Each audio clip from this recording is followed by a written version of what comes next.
Welcome to Life Stories, where we uncover extraordinary tales of love, resilience, and transformation. In today's story, we meet Ryan, a man burdened by guilt, and Mia, a young woman fighting to reclaim her life after unimaginable struggles. Their paths cross in the most unexpected way, leading to a journey of redemption, healing, and the discovery of true connection. Don't miss this powerful narrative of overcoming the past and embracing the future. Subscribe to Life Stories to begin today's inspiring tale. Like, comment, and share to spread hope and compassion. Let's dive into the story. Ryan was the kind of man who had everything, or so it seemed from the outside. At 32, he was a successful entrepreneur in Chicago, living in a sleek downtown apartment and driving a car that turned heads. Yet beneath the surface of his seemingly perfect life was a deep loneliness he couldn't shake. Ryan had developed a troubling habit to fill the void. One he wouldn't dare admit to his friends. He picked up a different woman every night, paying them for their time and using those fleeting moments of intimacy as a distraction from his isolation. It wasn't just about physical desires. For Ryan, the encounters were a way to escape his fear of being alone, even if only for a few hours. His friends often teased him about his reluctance to settle down, urging him to find a partner and start a family. But Ryan dismissed their advice. He had his own criteria. He wanted to marry someone pure, a woman untouched by the world's corruption, someone he could trust implicitly. It was a notion that seemed almost naive in the modern world. But Ryan clung to it stubbornly, even as he drowned himself in his nightly escapades. Meanwhile, across the city, a very different story was unfolding. Mia, a 23-year-old woman, had always been proud of her unwavering values. She and her older sister, Claire, had faced countless hardships together after losing their parents. They had moved to the city with dreams of building a better life. But reality quickly proved harsher than they imagined. Claire, desperate to make ends meet, had turned to prostitution, a decision that drove a wedge between the sisters despite their bond. For years, Mia stayed true to her principles, refusing to follow the same path. She believed in waiting for the right person and preserving her dignity, even in the face of poverty. But when Claire fell gravely ill, their already precarious situation worsened. Unable to work, Claire began pressuring Mia to take her place on the streets. "You don't understand," Claire argued one night, her voice hoarse from her illness. "If you don't help, we'll lose everything. You think your pride will keep a roof over our heads? If you don't do this, I'll throw you out." Mia's heart sank. Claire's threats felt like betrayal. But she knew her sister wasn't herself. The weight of their financial struggles had warped Claire's once loving nature into something desperate and unrecognizable. Mia fought back tears as she realized she had no choice. She couldn't abandon her sister, nor could she survive on her own without a home or resources. That night, Claire dressed Mia in clothes she had once worn, revealing, flashy, and nothing like what Mia would have chosen for herself. The image in the mirror felt alien. Mia barely recognized the young woman staring back at her. As she stood on the dimly lit street corner for the first time, she prayed silently that no one she knew would see her. It wasn't long before a sleek black car pulled up beside her. The window rolled down, and she came face to face with Ryan. He was handsome, his sharp features softened by a hint of curiosity. "How much for the night?" he asked casually, his voice calm but confident. Mia hesitated, her heart pounding in her chest. She wanted to run, to scream, to disappear. But instead, she forced herself to respond. She named a price, her voice trembling, and climbed into the car. Ryan studied her as they drove, noticing the way her hands fidgeted with the edge of her skirt and the nervous glances she cast out the window. "You're new at this, aren't you?" he asked. Mia forced a smile, though it didn't reach her eyes. "Does it matter?" Ryan shrugged. "Not really. Just curious."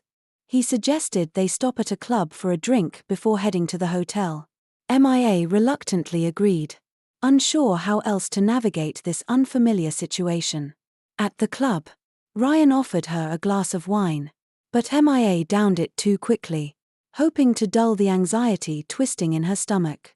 By the time they reached the hotel, her nerves were numb, replaced by a hazy detachment. What followed was unlike any encounter Ryan had experienced. Mia's fear was palpable, and she repeatedly whispered, "I'm a virgin," as if pleading with him to believe her. At first, Ryan dismissed her words, assuming she was simply trying to manipulate him. But something about her demeanor struck a chord deep within him. She wasn't like the others. There was an innocence in her eyes that unsettled him, stirring feelings he didn't fully understand. The night unfolded in a way Ryan hadn't expected. For the first time, he found himself slowing down, talking to her, trying to ease her tension rather than diving into the routine that had become second nature to him. By the time morning came, MIA was gone. All that remained was a necklace she had accidentally left behind and a few faint traces of blood on the sheets, proof that her words had been true. Ryan sat on the edge of the bed, clutching the necklace in his hand. A wave of guilt and regret washed over him. He had taken something from MIA that he could never give back. For the first time in years, his usual coping mechanism had failed. Instead of distracting him from his loneliness, it had made him feel emptier than ever before. The morning light filtered through the curtains of the hotel room as Ryan sat on the edge of the bed, staring at the small, delicate necklace in his hand. The events of the night before replayed in his mind with haunting clarity. The traces of blood on the sheets confirmed what MIA had told him: she was a virgin. And he had taken that from her. What disturbed him more was the expression on her face. One of fear and resignation, as though she had accepted this as her fate. For years, Ryan had compartmentalized his life. His nightly encounters were a way to escape his fear of solitude, and he had convinced himself that his actions carried no deeper consequences. But this time was different. This time, guilt weighed on him like a heavy cloak, impossible to shake off. MIA wasn't like the others. She wasn't there by choice, and her vulnerability had pierced through the walls Ryan had carefully built around himself.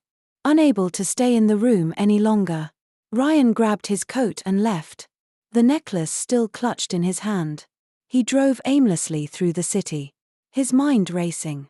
He needed to find MIA, to return what was hers and, more importantly, to apologize. But where would he even start? He didn't know her name, let alone where she lived. The only clue he had was the street corner where he had first met her. That evening, Ryan returned to the same spot, his car idling by the curb as he scanned the area. The street was alive with activity, but MIA was nowhere to be seen. He approached a few women, describing MIA to them, but their responses were unhelpful, ranging from dismissive shrugs to curt replies. Frustrated and disheartened, Ryan drove home, vowing to return the next day. Meanwhile, MIA had returned to the small apartment she shared with her sister, her heart heavy with shame and regret. She handed the money Ryan had given her to Claire, who snatched it eagerly. "This will cover us for weeks," Claire said with a smile, oblivious to Mia's pain. "You see, it wasn't so bad, was it?" MIA didn't respond. She couldn't. Instead, she retreated to her room, her body shaking as tears streamed down her face. The memory of Ryan's touch, his words, and her own helplessness replayed in her mind like a nightmare. She clutched her knees to her chest, wishing she could undo everything that had happened. Claire, noticing Mia's distress, shrugged it off. "You'll get used to it," she said from the other side of the door. "Beginnings are always hard, but you'll learn." MIA didn't want to learn. She didn't want any of this. But what choice did she have? With no other means of survival and her sister relying on her, she felt trapped in a life she never wanted. For Ryan, the days turned into weeks, and still, he couldn't find MIA. His usual routine of seeking companionship felt hollow now, tainted by the memory of her. He tried to move on, returning to his old habits. But even in the company of other women, he found himself thinking of Mia, her timid smile, the sadness in her eyes, and the gentle way she carried herself. She had left a mark on him that he couldn't ignore. One evening, as he sat with his friends in a lively downtown bar, Ryan found himself unusually quiet. His friends noticed his subdued demeanor and teased him, but he couldn't bring himself to join in their banter. Felix, his closest confidant, nudged him. "What's eating you, man? You've been off lately." Ryan hesitated, unsure how to explain.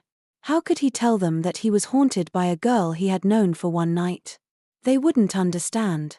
They would mock him, call him soft, or tell him to forget her.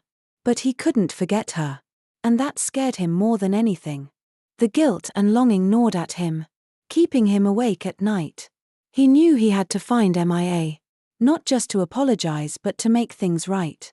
She deserved more than the cruel hand life had dealt her, and for reasons he couldn't yet fully comprehend, Ryan felt compelled to help her find a way out.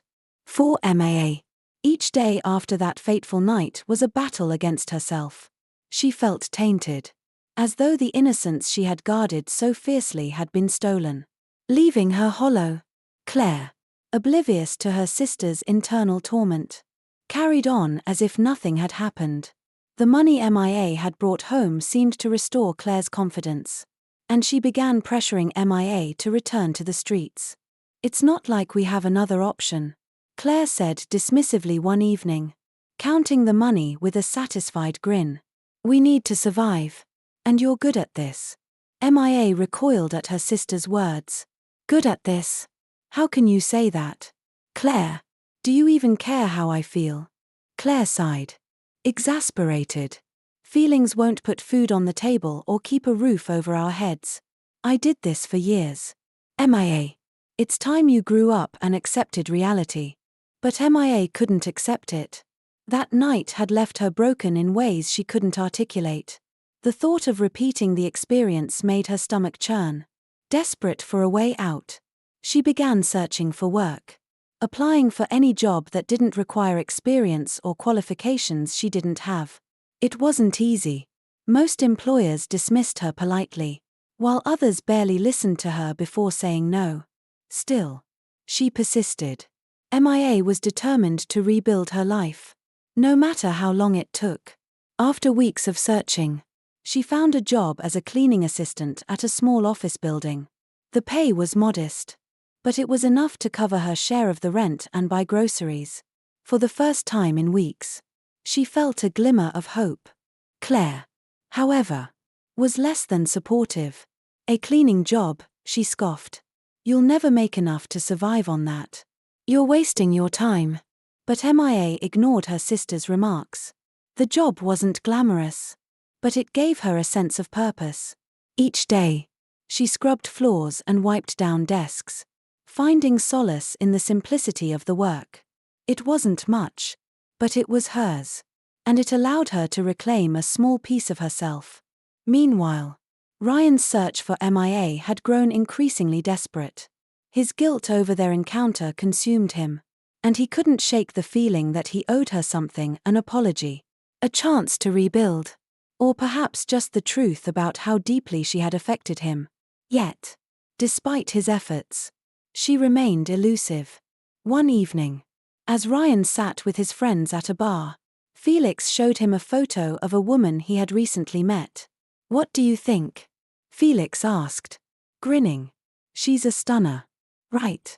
Ryan glanced at the photo, his attention only half engaged, until something caught his eye. The woman in the picture was wearing a necklace, the same delicate piece Mia had left behind in the hotel room. His heart raced. "Who is this?" Ryan asked, his voice sharper than he intended. "That's Claire," Felix said. "I met her a few nights ago." "Why?" Ryan didn't answer. He felt a surge of anger and confusion. If this woman was connected to Mia, why was she wearing the necklace? And what was her role in Mia's life? Determined to get answers, Ryan asked Felix for Claire's number, claiming he needed her help with something. Felix, curious but trusting, handed it over without question. That night, Ryan called Claire, hoping to unravel the mystery. When Claire answered, she was surprised to hear from him but played along, pretending to know nothing about MIA. However, Ryan's questions caught her off guard. "Where did you get that necklace?" he asked directly. "Oh, it's just something I picked up," Claire lied smoothly. "Why do you ask?" Ryan didn't believe her, but he decided not to press further. Instead, he arranged to meet her, hoping to learn more in person. Claire agreed, sensing an opportunity to manipulate him further. As Ryan hung up the phone, a new determination settled over him. He didn't know where this path would lead, but he was certain of one thing: he wouldn't stop until he found MIA and made amends for the pain he had caused. Little did he know, the web of lies and deceit surrounding Claire was more tangled than he could have imagined. Ryan's meeting with Claire was as tense as he had expected. She greeted him with a feigned air of confidence, but her overeagerness to impress was telling. Ryan quickly realized that Claire was not the innocent, shy woman he had met that fateful night. Her demeanor was flashy, her words calculated, and most notably, she lacked the subtle gentleness he remembered in MIA. Over dinner, Ryan tried to steer the conversation toward MIA without raising suspicion. "Do you have any family?" he asked casually. Claire hesitated for a moment before responding. "I have a younger sister, but we're not very close." "Why do you ask?" Ryan's heart skipped a beat. He forced a neutral expression and said, "Just curious. Family dynamics can be interesting." Claire waved the topic away and leaned in, her tone shifting. "So, tell me more about yourself, Ryan. You seem like a man with a lot to offer." Ryan's patience was wearing thin, but he played along, answering her questions while carefully studying her behavior. By the end of the evening, he was certain Claire had been lying to him. More importantly, he knew he needed to find MIA, whoever she truly was. The following day, Ryan returned to the office with a strange sense of anticipation. He had placed a job ad for cleaning staff earlier in the week, hoping it might somehow lead him to MIA. That morning, as he sifted through applications, his secretary informed him that a young woman was there for an interview. "Send her in," Ryan said distractedly, scanning the stack of resumes. When the door opened, he looked up and froze. There she was, standing timidly in the doorway, clutching a small bag. MIA. She looked different from the last time he'd seen her. Gone were the flashy clothes and heavy makeup. In their place was a simple dress. Her hair pulled back neatly, but it was unmistakably her. And Ryan felt a rush of emotions: relief, guilt, and something deeper he couldn't yet name. For a moment, neither of them spoke. Mia's eyes widened as she recognized him, and she instinctively took a step back. "I'm sorry," she stammered. "I didn't realize. I should go." "No, wait," Ryan said, standing quickly. "Please, come in." Reluctantly, MIA stepped inside, her hands trembling slightly. Ryan gestured for her to sit, but she hesitated, her gaze darting toward the door as if planning an escape. "It's okay," he said gently. "You don't have to be afraid." MIA sat down cautiously, clutching her bag tightly. "I didn't know this was your office," she said quietly. I need a job." Ryan nodded, choosing his words carefully. "MIA. I owe you an apology. I didn't believe you that night. And I hurt you. I've been looking for you ever since." Her eyes filled with tears, but she quickly wiped them away. "It doesn't matter. What's done is done." "No, it does matter," Ryan insisted. "You didn't deserve what happened. I know you were forced into that situation, and I want to help you if you'll let me." MIA shook her head. "I don't need charity." "It's not charity," Ryan said softly. It's the least I can do to make things right. MIA hesitated, her defenses wavering. Why do you care so much? She asked, her voice barely above a whisper. Ryan sighed, running a hand through his hair. Because you're not like anyone I've ever met. I can't explain it. But I can't forget you. And I don't want to. MIA looked away, unsure how to respond. The sincerity in Ryan's voice caught her off guard. And for a moment, she let herself believe that he meant every word. But her trust had been shattered too many times to rebuild it so easily. I don't know if I can trust you, she said finally, her voice trembling. Everything about my life feels wrong right now. Ryan nodded, understanding the weight of her words. I don't expect you to trust me right away, he said. But I'm willing to earn it. If you'll let me. MIA studied him, her heart warring between fear and hope. Despite everything, there was something about Ryan's presence that made her feel seen, not as a broken girl trying to survive but as someone who mattered. She took a deep breath and nodded. Okay, she said softly. But I'll keep working here. I need to stand on my own. Ryan smiled, relieved. You've got the job, he said. And anything else you need. I'm here. It wasn't a perfect resolution. But it was a beginning. Both of them knew they had a long way to go. But for the first time, it felt like they were walking toward something meaningful together. MIA began working at Ryan's office the next day, diligently cleaning and keeping her head down. True to his word, Ryan didn't treat her as a charity case. He gave her the space she needed while finding small ways to show his support. Whether it was ensuring she had lunch or helping her navigate her tasks, he was always respectful, never overstepping. As days turned into weeks, a tentative bond began to form between them. Ryan was patient, never pushing her to talk but always ready to listen when she was ready. Slowly, MIA opened up, sharing bits and pieces of her life, the struggles she had faced since her parents' death, her complicated relationship with Claire, and her desperation that led to that fateful night. Ryan listened intently, never judging her or interrupting. You're stronger than you think, he said one evening as they talked after hours. You've been through so much. But you're still standing. MIA looked at him, her eyes softening. I don't feel strong, she admitted. Most days, I feel like I'm just surviving. That's the thing about strength. Ryan replied. It's not about how you feel, it's about what you do. And you're doing more than surviving. MIA. You're fighting for a better life. Her lips curved into a faint smile. And for the first time in a long while, she felt a glimmer of pride. Meanwhile, Claire was growing increasingly restless. She had noticed Mia's absence at their apartment and was quick to assume the worst.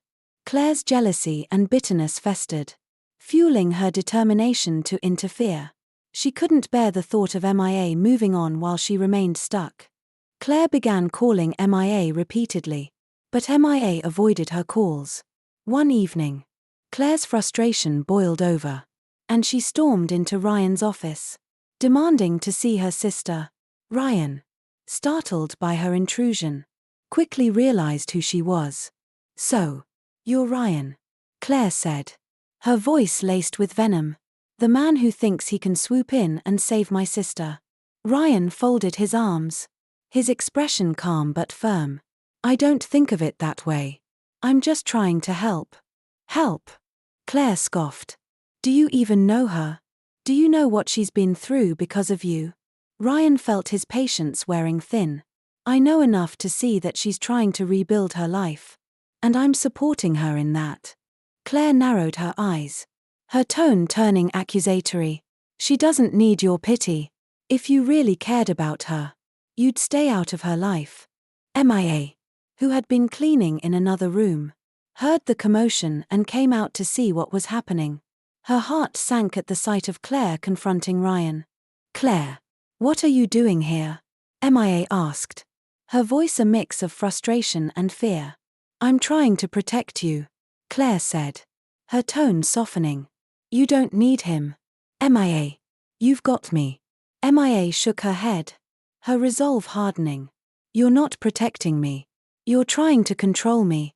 Just like you always have. Claire's eyes widened in shock. But MIA didn't stop. You pushed me into that life. Claire. You made me do something I'll never forgive myself for. And now you can't stand that I'm finally free. MIA, Claire began. But MIA held up a hand. No, MIA said firmly. I'm done letting you dictate my life. Ryan's not the problem here, you are. Claire stood there, speechless, before storming out, slamming the door behind her. Ryan approached MIA cautiously. Are you okay? He asked. MIA nodded, though her hands trembled. I've been holding that in for a long time, she said. It feels freeing. Ryan smiled gently. You deserve to feel free. MIA. And if you ever need support, you know where to find me. MIA met his gaze. Gratitude and something deeper shining in her eyes. Thank you. Ryan, she said. For the first time. She truly believed things could get better. As Ryan and MIA stood on the brink of a new chapter, their story became a testament to resilience, forgiveness, and the power of love. What began as a painful encounter transformed into a journey of redemption and healing. Together, they faced challenges, confronted their pasts, and built a life founded on trust and mutual respect. MIA found her voice, reclaiming the strength she had always possessed, while Ryan learned the value of vulnerability and genuine connection. Their lives, once marked by pain and mistakes, now shone with hope and promise. Thank you for joining us in this heartfelt journey. Don't forget to subscribe to Life Stories for more tales of transformation and love. Like, comment, and share this video to inspire others with this beautiful narrative. Until next time, keep believing in the beauty of second chances.